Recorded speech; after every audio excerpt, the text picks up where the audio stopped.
오늘은 성녀 아가타 동전 순교자 기념일입니다. 오늘 복음에서 예수님과 제자들이 흡수를 건너 빈네사렛 땅에 이르자 사람들은 예수님을 알아보고 병자들을 데려오기 시작합니다. 사람들은 얼마나 절박했는지 예수님께 단지 옷자락 술이라도 만지게 해달라고 청했는데 과연 그것에 손을 댄 사람마다 구원을 얻었습니다. 예수님을 알아보는 것, 그것이 오늘 복음의 사람들에게 구원을 가져다 주었습니다.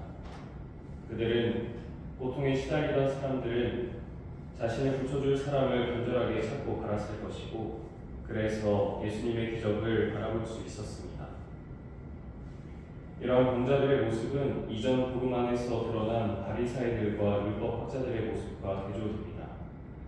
바리사이들과 율법학자들은 아쉬운 것이 없었습니다. 그들은 이미 이스라엘 안에서 특권을 누리고 있었고 그 특권 덕분에 다른 이들보다 부유함과 건강을 유지할 수 있었을 것입니다. 이렇게 우리의 시선이 우리 안에만 머물러 있을 때 우리는 예수님의 기적을 보고서도 그분을 알아볼 수 없습니다.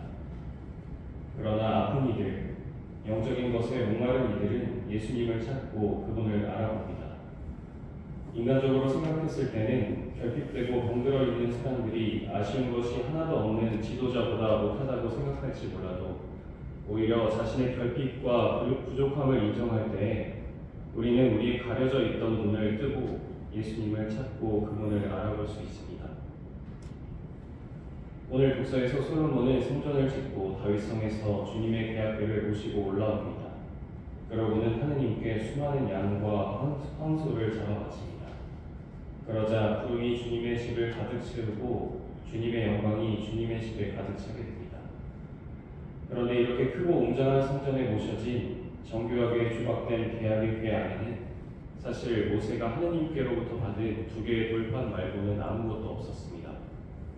이러한 사실로 미루어 볼 때 사실 하느님과의 계약, 하느님을 따르는 그 본질은 매우 단순하다는 것을 알 수 있습니다. 그것은 바로 주님께 나아가십시오. 그분은 살아있는 돌이십니다. 사람들에게는 버림을 받았지만 하느님께는 선택된 값진 돌이십니다. 여러분도 살아있는 돌로서 영적 집을 짓는 데 쓰이도록 하십시오. 그리하여 하느님 마음에 드는 영적 재물을 예수 그리스도를 통하여 바치는 거룩한 사제단이 되십시오라는 베드로 사도의 말씀을 따라 사는 것입니다. 오늘 우리가 기념하고 있는 아가타 성녀도 자신을 하느님께 바쳐 스스로 하느님의 성전이 된 동정 순교자입니다. 시칠리아 출신이었던 성녀는 선 또는 좋음을 의미하는 그리스어 아가토스에서 유래된 이름만큼이나 착하고 아름다웠다고 합니다. 그리스도교에 대한 박해가 한창이었던 그때 성녀에게 관한 그 지역의 총독 퀸티아누스가 그녀를 소유하기 위해 온갖 협박과 회유를 일삼았지만 성녀는 하느님께 대한 사랑으로 동정서원을 끝까지 지켜나갔고 질투에 눈이 먼 퀸티아누스는 결국 그녀를 잔인하게 고문하고 결국 죽이기까지 합니다. 하느님께 대한 사랑으로 자신을 하느님의 성전으로 봉헌한 아가타 성녀의 삶을 통해 우리는 세상의 것이 아닌 하느님을 사랑한다는 이 단순한 진리가 우리 신앙인들의 삶을 얼마나 크게 변화시키는지를 잘 알 수 있게 합니다. 오늘 하루 하느님께 바쳐진 우리의 삶을 되돌아보고 우리 또한 하느님의 영적 집을 짓는 살아있는 돌로서 주님을 알아볼 수 있는 은총을 청해야 하겠습니다. 잠시 묵상하시겠습니다.